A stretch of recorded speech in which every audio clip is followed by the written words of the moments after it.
After the end of World War II, the world was split into two, East and West. This marked the beginning of the era called the Cold War.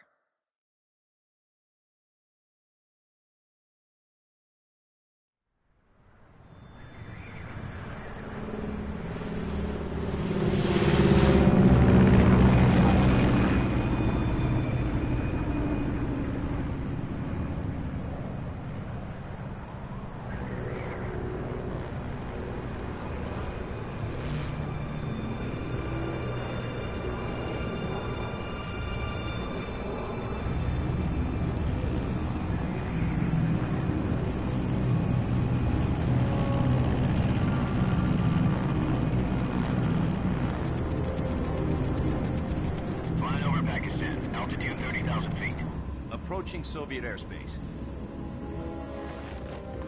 20 minutes to drop off. Commencing internal depressurization. Equipment check. Arm main parachute. All right. You ready to go? Drop zone still showing a high pressure mass. Cav okay. Good. We've got high visibility.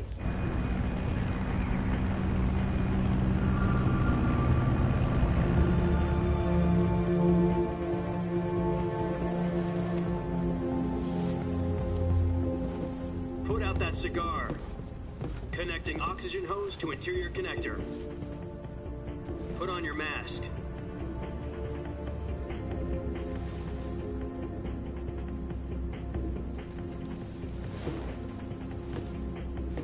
Does this panty waste know what he's doing? Approaching release point. 10 minutes to drop off. Hey, are you deaf? He said put out the cigar and put on your mask.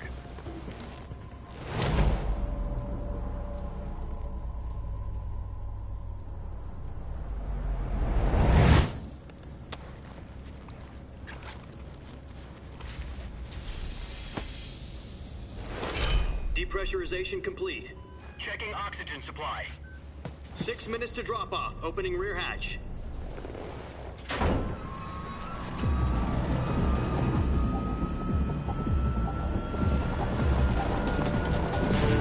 Sunrise.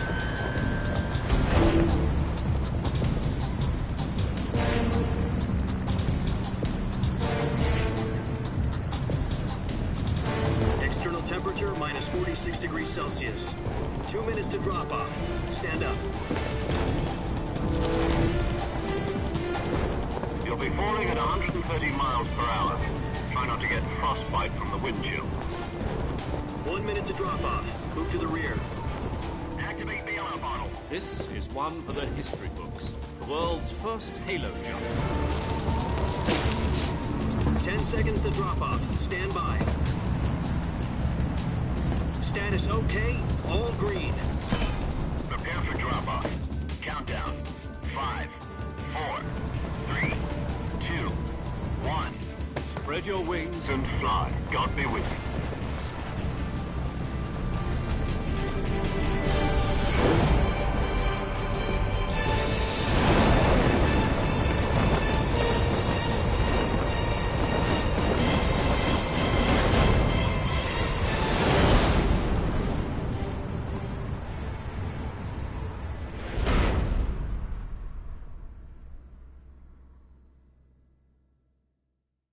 Jack, I've got some important news. The head of the CIA has finally given us the green light for the Virtuous mission. Virtual mission? No, the Virtuous mission. The future of our Fox unit depends on it. If it succeeds, we'll be officially organized into a unit. Virtuous mission? Sounds like some kind of initiation ritual. You know, don't get cocky. This isn't a training op. Right. So what exactly is this wonderful mission? Well, about 2 years ago, a certain Soviet scientist requested asylum in the West through one of our moles. His name is Nikolai Stepanovich Sokolov. He's head of the OKB-754 Design Bureau, one of the Soviets' top-secret weapon research facilities, and the East's foremost expert on weapons development. Sokolov? Isn't he that famous rocket scientist? The very same. On April the 12th, 1961, the Soviets achieved the first manned spaceflight in history. The Earth was blue, but there was no God. Well spoken. The rocket that carried Yuri Gagarin to orbit was the A-1, known as the Vostok rocket. Sokolov is said to be the man most responsible for the multi-engine cluster used in that rocket. After Gagarin's flight, Sokolov left rocket development to become the head of the newly established Design Bureau. From a lowly technician to head of a design bureau, that's quite a success story, so why do you want to defect? It seems he'd become afraid of his own creations. Afraid? Call it a crisis of conscience. And for that, he left his country and his family behind and went over the fence? Not exactly. One of his conditions was that his family was also to be taken safely to the west. We used a mole to get the family out first and succeeded in sneaking Sokolov over the Berlin Wall shortly afterwards. I was the one who conducted the operation. The security on the eastern side was still full of holes back then. Then what? We got Sokolov over in one piece, but the whole ordeal had left him exhausted, and we checked him into a hospital in West Berlin. It took him 2 weeks and more than 600 miles to get from the research facility in the Soviet Union to Berlin. He was in no condition to say anything coherent. And it was only a week later that we had something much bigger on our hands. The Cuban Missile Crisis. October the 16th, 1962, President Kennedy received word that the Soviets were in the process of deploying intermediate-range ballistic missiles in Cuba. The President demanded that the Soviets dismantle and remove the missiles. At the same time, he announced a naval blockade to prevent further missile shipments from reaching Cuba. But the Soviets didn't back down, instead placing their armed forces on secondary alert. Soviet transport ships carrying missiles continued on course towards Cuba. US and Soviet forces went on alert for an all-out nuclear war. Frantic negotiations were conducted through the UN's Emergency Security Council and unofficial channels to end the hair-trigger standoff. Finally, on October the 28th, the Soviet Union agreed to remove its missiles from Cuba, and so the world avoided a nuclear holocaust. But in order to get the Soviets to pull their missiles out, we had to make a deal. You mean the one where the US agreed to remove its IRBMs from Turkey? No. The Jupiter IRBMs deployed in Turkey were obsolete, and we were going to get rid of them anyway. They had no strategic value whatsoever to either the US or the Russians. The Turkey deal was a ruse, a cover story that was fed to the other intelligence agencies around the world. So what did the Russians really want? Sokolov. They wanted us to return Sokolov. You mean the Soviets pulled out of Cuba just to get their hands on Sokolov? That's right. What the hell was he working on? At the time, we had no idea. We were running out of time.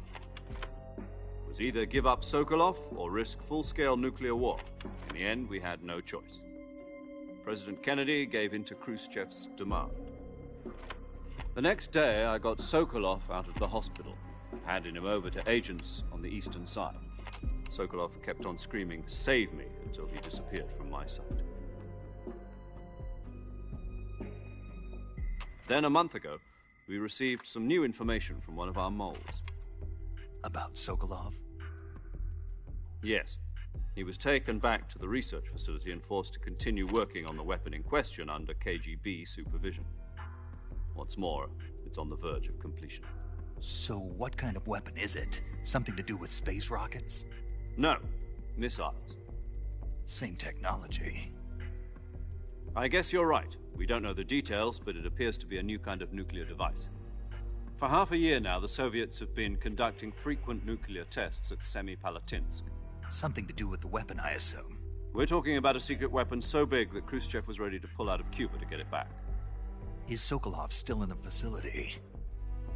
No. According to our intelligence, he's in Selinoyarsk, a place in the mountains about 3 miles to the west that's known as the Virgin Cliffs.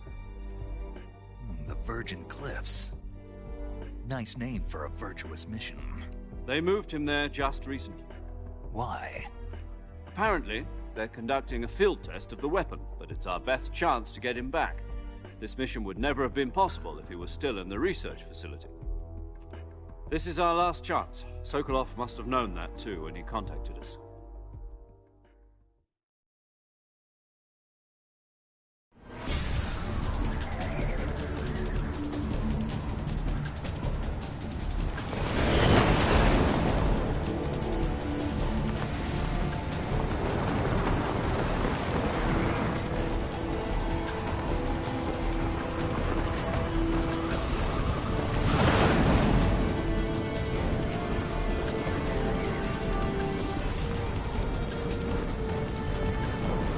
Listen up, Jack.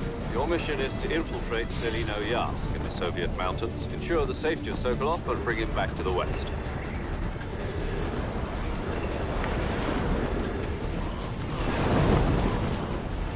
If we don't get Sokolov back before that weapon is complete, we'll be facing a major crisis. The clock is ticking.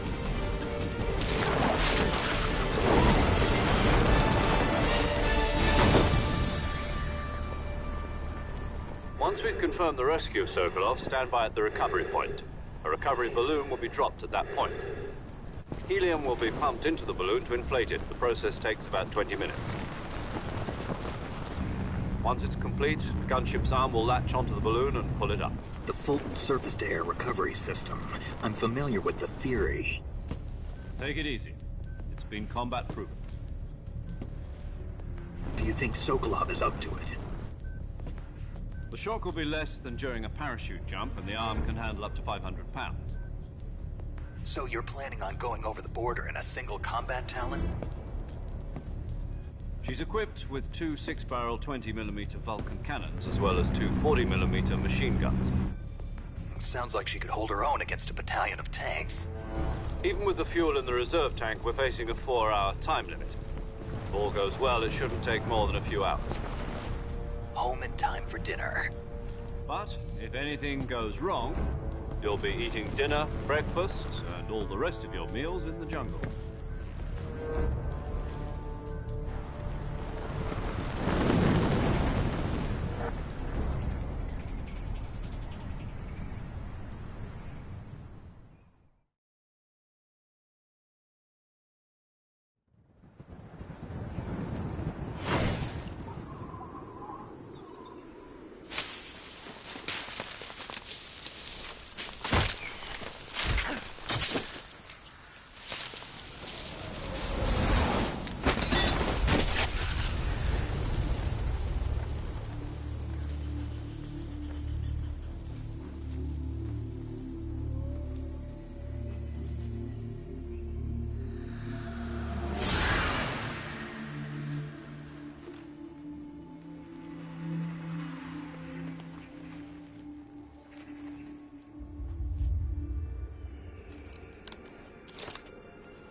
Do you copy?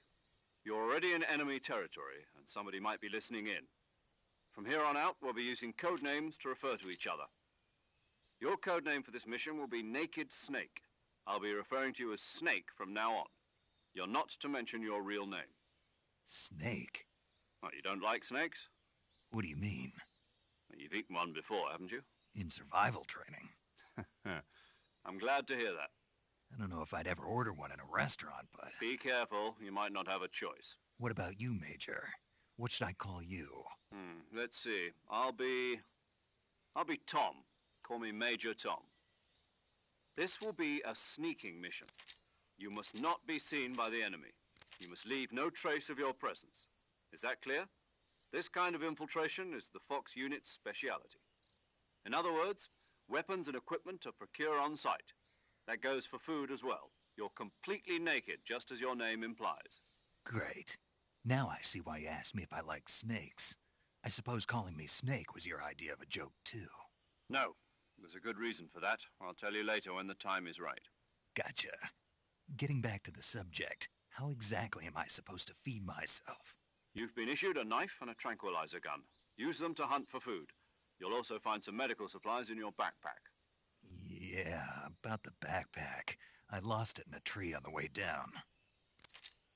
I see. Well, you'd better go back and get it then. You know where it is? No problem. I can see it from here. It's stuck on a branch.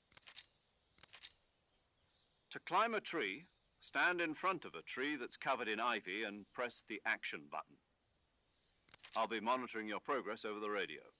We can't risk violating Soviet airspace, but I'll be in the gunship. My frequency is 140.85. I'll give you a call if I need to talk to you. If you need to talk to me, use the send function. Okay, Snake, go get your backpack.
I see you've retrieved your backpack, Snake.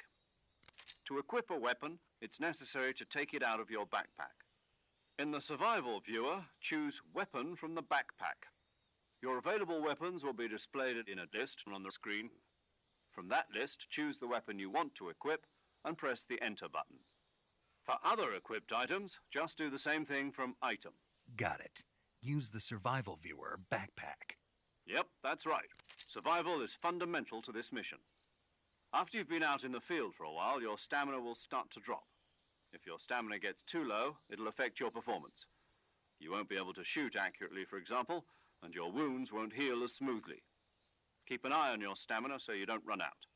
To recover lost stamina, you can hunt for local flora and fauna. You can use either your tranquilizer gun or your knife to hunt. My only weapon is a Mark 22 Hush Puppy tranquilizer gun? That's right. It's been fitted with its own suppressor. However, the suppressor will deteriorate every time you fire. Once its durability reaches 0, the noise suppression effect will be gone. So don't get too trigger-happy with it. The suppressor's durability is shown in the icon. Any weapons and equipment beyond what you're carrying now, you'll have to find as you go. I have to find my own weapons and equipment? Whose crazy idea was this, anyway? Solo covert actions are standard Fox operating procedure. You can't leave any traces of your presence. No weapons, equipment, footprints, sweat, or bodily waste. The same goes for bullets and cartridges, too. Your presence in enemy territory is already a violation of international conventions of warfare. There aren't supposed to be any American soldiers in Russia. It could spark an international incident. You can't let anyone see you. You can't let the enemy know you're there. This is a stealth mission. You're a ghost, Snake, in every sense of the word. And there'll be no rescue if you're captured. The military and US government will deny any involvement in the affair. Then I'll just have to take care of myself, huh? I'm afraid so. You've been given a fake death pill for that purpose. SIS guidelines stipulate that soldiers on covert ops like this one be issued a potassium cyanide capsule. Tape it to your body so you can take it when you need to. How generous of you. Use it if you're taken prisoner by the enemy. It'll send you into a state of false death for a short time. Fooling them into thinking that I'm really dead. So how do I come back to life? Just take the revival pill. You mean that thing they put in my tooth before the mission? That's the one. But be careful. If you remain in a state of false death for too long, nothing will be able to bring you back. Remember that. I'll keep it in mind. You said this was a solo mission, right? Right. I guess that means I can't count on any reinforcements. Correct. The mission rests entirely in your hands. A real one-man army. Relax. There's a support team ready to back you up over the radio. Who? I'll introduce them to you. This time, survival is of utmost importance. The first member of the support team will be in charge of monitoring your physical condition, acting as a medic, so to speak, as well as recording your mission data. She's a member of Fox as well, and she's here on the gunship with me. She? Hello, Snake. I'm paramedic. Nice to meet you. Paramedic. As in a medic who comes in by parachute. Aren't you going to tell me your real name? Are you going to tell me yours, Mr. Snake? My name, huh? It's John Doe. And they call you Jack for short. You're a regular Captain Nemo. A name means nothing on the battlefield. After a week, no one has a name. What's your name? Jane Doe. Very funny. I wasn't joking, but I'll tell you my name only if you manage to make it back alive. My frequency is 145.73. She's also in charge of recording your mission data. Whenever you want to save, send a message over the reserved save frequency, 140.96. So saving lets me record my mission data. That's right. It also records the state of your health. Good to know. There's one more person I want to introduce you to, Snake. Huh? Speaking of snakes, you remember the boss, don't you? A legendary soldier and your mentor. Actually, it was the boss that got the DCI's authorization in the first place. She's going to be serving as Fox's mission advisor. The boss is? She also helped me plan this mission. She and I were at SAS together. Jack, is that you? How many years has it been? Boss? That's right. It's me. Oh. Talk to me. Let me hear your voice. It's been 5 years, 72 days, and 18 hours. You've lost weight. You can tell just by the sound of my voice. Of course I can. I know all about you. Really? Well, I don't know anything about you. What's that supposed to mean? Why'd you disappear on me all of a sudden? I was on a top-secret mission. You didn't need me anymore. But there were still so many things I wanted you to teach me. No, I taught you everything you needed to know about fighting techniques. I taught you all I could. The rest you needed to learn on your own. Techniques, sure. But what about how to think like a soldier? How to think like a soldier? I can't teach you that. A soldier needs to be strong in spirit, body, and technique. And the only thing you can learn from someone else is technique. In fact, technique doesn't even matter. What's most important is spirit. Spirit and body are like two sides of a single coin. They're the same thing. I can't teach you how to think. You'll just have to figure it out for yourself. Listen to me, Jack. Just because soldiers are on the same side right now doesn't mean they always will be. Having personal feelings about your comrades is one of the worst sins you can commit. Politics determine who you face on the battlefield. And politics are a living thing. They change along with the times. Yesterday's good might be tomorrow's evil. Is that why you abandoned me? No, it had nothing to do with you. I already told you, Jack. I was on a top-secret mission. A soldier has to follow whatever orders he's given. It's not his place to question why. But you're looking for a reason to fight. You're a natural-born fighter, but you're not quite a soldier. A soldier is a political tool, nothing more. That's doubly true if he's a career soldier. Right and wrong have no place in his mission. He has no enemies and no friends.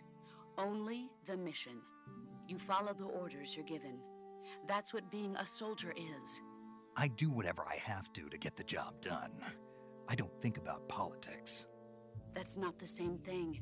Sooner or later, your conscience is going to bother you.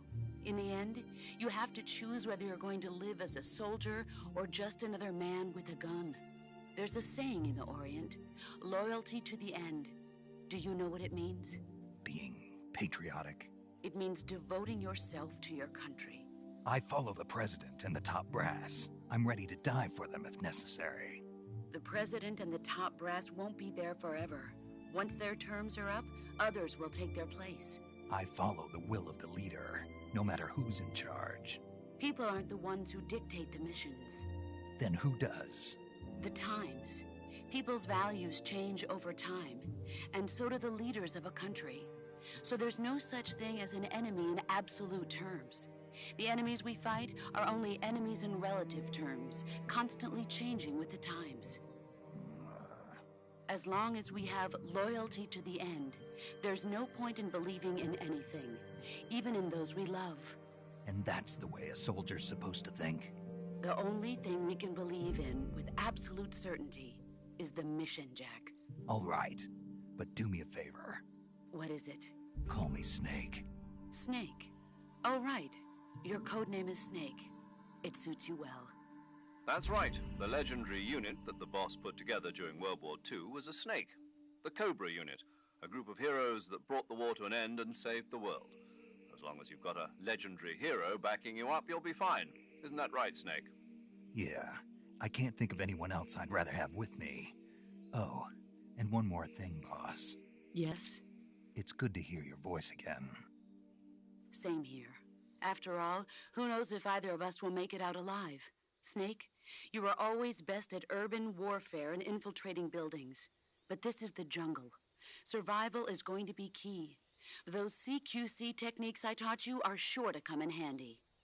CQC? Close quarters combat, huh? I've been in the Green Berets for the past few years. I'm probably pretty rusty. Not to worry. I'll be here to help you remember. After all, this is your first actual survival mission. I'll be supporting you over the radio. Where are you, boss? Next to the Major? The boss is communicating with us by radio from aboard a Permit-class submarine in the Arctic Ocean. My frequency is 141.80. Call me if you need my advice on battle techniques. Gotcha. Your mission is to retrieve Dr. Sokolov. Dr. Sokolov is being held in an abandoned factory located to the north of your current position. Avoid heavy combat and don't let anyone see you. Don't forget that this is a stealth mission. Snake, try to remember some of the basics of CQC.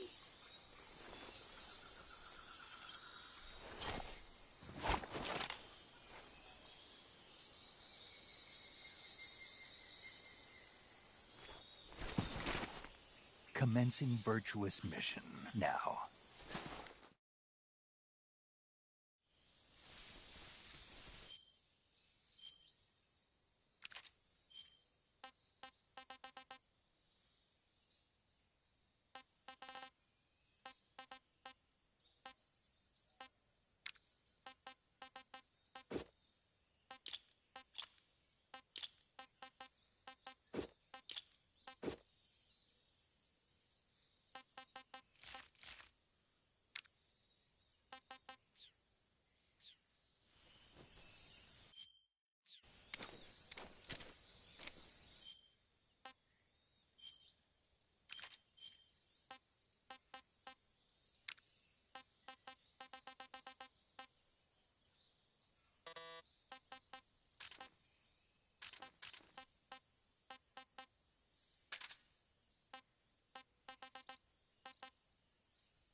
Major, I've spotted 2 enemy soldiers. They're probably KGB troops sent to guard Sokolov. AK-47s and grenades.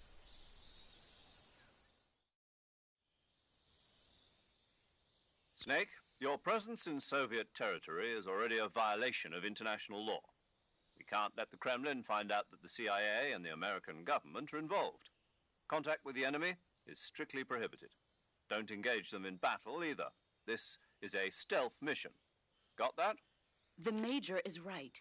The point of this mission is to sneak through the jungle without being seen. The success of the mission depends on how well you use your camouflage. Change your camouflage by selecting Camouflage from the Survival Viewer. The Uniform option lets you pick your uniform, while the Face option lets you change your face paint.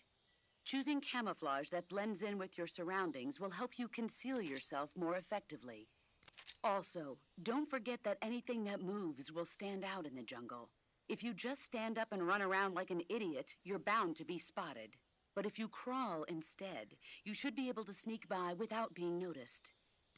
You can see how effective your camouflage is by looking at the Camo Index. The Camo Index shows how well your current camouflage blends in with the surrounding area. The higher the value, the harder you are to spot, and vice versa. The key is to make yourself one with nature. Keep that in mind as you go along, okay?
Huh?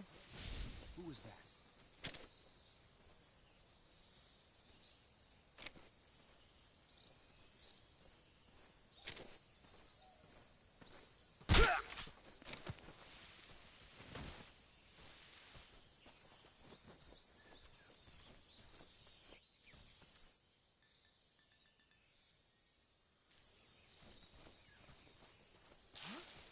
What was that?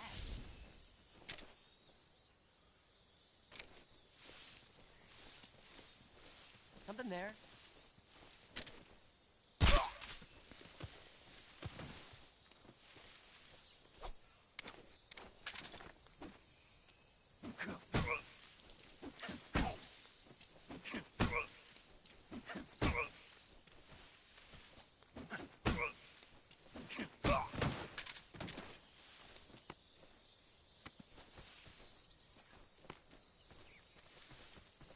Freeze.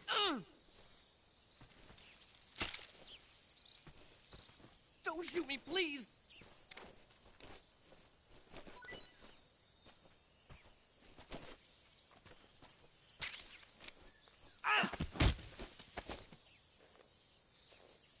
Speak.